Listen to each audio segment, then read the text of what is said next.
शरीर मरेगा एक दिन, उस दिन तुम भी मरोगे, लेकिन तब अवसर हाथ से निकल जा चुका। अभी शरीर है, अभी सांस है, अभी मर जाओ। वही तो रमण का प्रयोग है, जीते जी मर जाओ। 1 घंटा रोज मरो, 1 घंटा मरने के लिए छोड़ दो। 23 घंटा काफी है जीने के लिए। 1 घंटा बिल्कुल मरण में उतर जाओ, छोड़ दो शरीर को मुर्दे की भांति। देखते रहो, सिर्फ साक्षी रहो, करता मत रहो। कुछ भी हो, तुम बड़े हैरान होगे। पहले दिन तो बड़ी मुश्किल होगी, कहीं पैर कहेगा कि ठंड मालूम पड़ रही, कहीं कमर कहेगी कि दर्द मालूम पड़ रहा है, एक चींटी चढ़ रही, और तुम चकित होगे कि अगर उठकर देखोगे तो चींटी वहां है ही नहीं, सिर्फ चढ़ रही। वो मन की तरकीबें। मन 1000 बहाने बनाएगा कि जगो, उठो, ये क्या कर रहे हो, जरूरत पड़ रही। तुम 1 घंटा मर ही जाओ। कुछ दिन में धीरे धीरे धीरे धीरे जब तुम मन की सब चालबाजियां पहचान जाओगे और तुम कह दोगे मर ही गया तो मैं कर ही क्या सकता हूं। चींटी चढ़े तो चढ़े, जब मर जाओगे फिर क्या करोगे? फिर चींटियां चढ़ेंगी और तुम कुछ ना कर सकोगे, और चींटियां काटेंगी और तुम कुछ ना कर सकोगे। जीते जी मरने का अर्थ है जो मर के होगा उसे तुम 1 घंटा रोज हो जाने दो। कुछ दिन के निरंतर अभ्यास के बाद धीरे धीरे धीरे धीरे ये अवस्था सधने लगेगी। 1 घंटा तुम मुर्दे की भांति पड़े रहोगे। धीरे धीरे तुम पाओगे श्वास धीमी होती जाती। जैसे जैसे सधेगी ये कला, श्वास धीमी हो जाएगी, क्योंकि जीने वाले के लिए सांस की जरूरत है। जो मर गया उसके लिए सांस की क्या जरूरत है? और एक दिन ऐसी घड़ी आएगी कि तुम अचानक पाओगे सांस बंद है, सांस चली नहीं रही, शरीर बिल्कुल मुर्दा पड़ा है। और उसी क्षण तुम्हें पहली दफा बोध होगा अपने पृथक होने का। उसी क्षण जमते उलटी भय हैं राम, उसी क्षण मृत्यु विलीन हो जाती है, राम प्रकट हो जाते, अमृत का अनुभव हो जाता। फिर तुम 23 घंटे जीते रहोगे, लेकिन रहोगे मुर्दे की भांति। तुम उठोगे, काम करोगे, सब करोगे, लेकिन तुम जानोगे कि ये शरीर तो मरण धर्म है, मरा हुआ ही है। अभी तुम्हारी अवस्था यह है कि तुम्हें ठीक ठीक पता नहीं कि क्या शरीर है और क्या तुम हो। शरीर मृत्यु है, तुम अमृत हो, और तुम्हारे मन में बड़ी खिचड़ी हो गई है। वो दोनों मिल गए और तुम अलग नहीं कर पा रहे हो। सारी साधना का सारसूत्र इतना ही है कि तुम इन दोनों को अलग अलग करके पहचान लो, क्या शरीर है और क्या मैं हूं। तब तुम जियोगे भी, और जैसे और लोग जी रहे हैं ऐसे न जियोगे। कबीर कहते हैं कि तुम भीतर तो जिंदा रहोगे और बाहर मुर्दा रहोगे। तब जानिया जब जीवित मुआ, कहू कबीर सुख सहज समावो, आप ही न डरो न अवर डरावो। और अब सहज समाधि में समावेश हो गया है, जीते जी मर गया हूं। अब न तो किसी को डराता हूं और न किसी से डरता हूं। तुम डराते हो लोगों को। तुम डराते क्यों? क्योंकि तुम डरते हो। असल में डर से बचने की यही तरकीब है कि तुम पहले डरा दो, कि इसके पहले कि लोग तुम्हें डराएं। तुम डरा दो, क्योंकि 2 में से एक डराएगा और एक डरेगा। हम सब एक दूसरे को डराते, धमकाते, भयभीत करते। वो सिर्फ व्यवस्था है आत्मरक्षा की। वो भयभीत आदमी का ढंग है, क्योंकि वो जानता है कि अगर मैंने नहीं डराया तो दूसरा डराएगा। वो रक्षा का उपाय है। जब भी कोई आदमी तुम्हें डराए तब जान लेना कि वो खुद ही डरा हुआ है, उससे डरने की कोई जरूरत ही नहीं। वो डरा हुआ है इसलिए डरा रहा है। वो दया के योग्य। जो आदमी डरता नहीं वो किसी को डराता भी नहीं। वो न तो किसी का मालिक बनता है और न किसी का गुलाम बनता है। वो गुलाम और मालिक, डराने वाला और डरने वाला दोनों के बाहर हो जाता है। लेकिन ये आदमी और ही ढंग से जीता है, वो जीते जी मुर्दा हो जाता है। सब करता है जो करने योग्य है, लेकिन अब कर्ता का भाव नहीं रह जाता, अभिनेता हो जाता है, अभिनय करता है।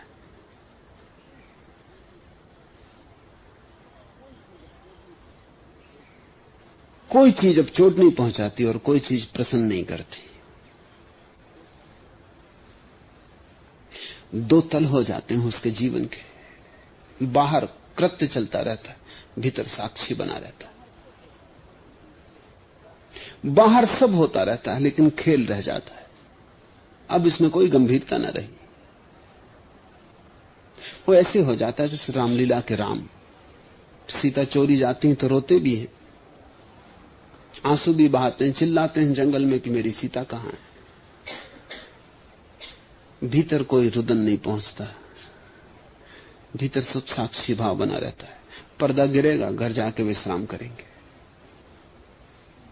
कोई रात सपने में सीता नहीं सताएगी। ये खेल है। और असली राम भी ऐसे ही थे। ये रामलीला झूठी नहीं, क्योंकि असली राम भी ऐसे ही थे, क्योंकि वो भी लीला ही थी। वहां भी सीता का चोरी जाना बाहर बाहर था, वहां भी आंसू बाहर बाहर थे, वहां भी अभिनय था। इसलिए तो हम इसे रामलीला कहते हैं। वो लीला है, चरित्र नहीं है, वो खेल है। भीतर कुछ भी भिदता नहीं, सब बाहर बाहर रह जाता है। ये संसार बाहर बाहर छूता है, भीतर नहीं पहुंचता। ये अर्थ है जीते जी मरे होने का। दुख भी होगा, कांटा चुभेगा तो पीड़ा भी होगी, लेकिन बस बाहर बाहर होगी। भीतर सब अछूता अस्पर्शित रह जाए। भीतर रेख भी ना पहुंचेगी सुख की दुख की, भीतर कोई लहर ना उठेगी। भीतर सब शांत ही रहेगा, मौन ही रहेगा। भीतर सनातन और शाश्वत का आवास होगा, बाहर परिवर्तन चलते रहेंगे। धूप आएगी, सर्दी आएगी, दिन होगा, रात होगी, बुढ़ापा, जवानी होगी, बाहर सब खेल होगा। भीतर कुछ भी ना होगा, भीतर एक सन्नाटा रहेगा। भीतर एक शून्य होगा, महाशून्य होगा, आकाश की भांति होगा। पक्षी उड़ जाएंगे, पद चिन्ह न छूटेंगे। आकाश कोरा का कोरा रहेगा, पृथ्वियां बनेंगी और मिटेंगी। आकाश में कोई इतिहास टंकित न होगा। युद्ध होंगे, शांतियां होंगी। आकाश में जरा सी भी खलल न पड़ेगी। भीतर आकाश जैसे हो जाओगे तुम, जीते जी मरने का अर्थ है। भीतर के आकाश को ही तुम जियोगे, बाहर की घटनाएं सपने हो जाएंगी। ऐसा भी नहीं कि तुम बाहर से छोड़ के भाग जाओगे। कबीर भागे नहीं, भागने की कोई जरूरत कहां है। जब भीतर तुम मुक्त हो गए, जीते जी मर गए, तो भागना कहां है। तुम जहां हो वहीं रहोगे। कबीर अपना कपड़ा बुनते रहे, कपड़ा बेचते रहे। पत्नी थी, बच्चा था, परिवार था, सब वैसा ही रहा। लेकिन कह कबीर तब जानिया, जब जीवित मुआ, सुख सहज समावो, आप ही न डरो न और डरावो। और अब न डरता हूं और न किसी को डराता हूं। अब भीतर अभय हो गया है, मृत्यु खो गई, अब भीतर राम है। इस स्वर को थोड़ा अपने भीतर संभालने की कोशिश करो।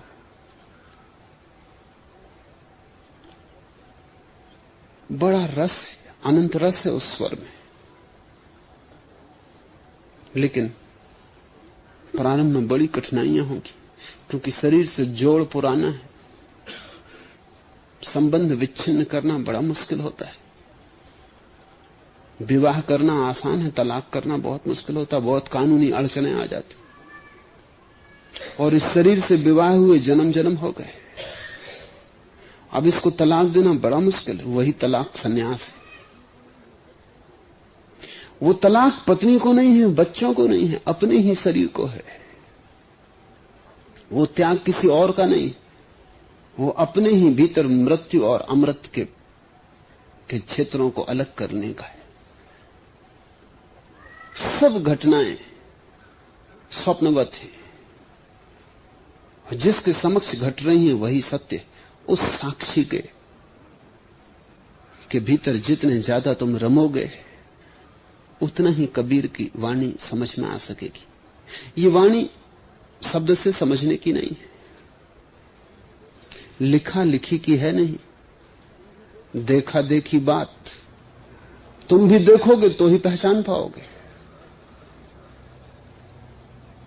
और पहचाना जा सकता है। तुम पूरे समर्थ हो, सिर्फ थोड़ा सा प्रयास जरूरी है, ताकि तुम्हें अपने सामर्थ्य, अपनी शक्ति और अपने साम्राज्य का स्मरण आ जाए। तुम मालिक हो और भूल गए हो, तुम सम्राट हो और भिखारी होकर खड़े हो। बस स्मरण चाहिए, तत्क्षण भिखारीपन मिट जाएगा। साम्राज्य कभी भी खोया नहीं है, वो सदा तुम्हारा है। सिर्फ तुम थोड़ी देर को सो गए हो और एक सपना देख रहे हो। ये सपना तुम्हारा जीवन बन गया है। इस सपने से तुम जाग जाओ तो जीते जी मरना हो गया। तब जानिया जब जीवित मुआ।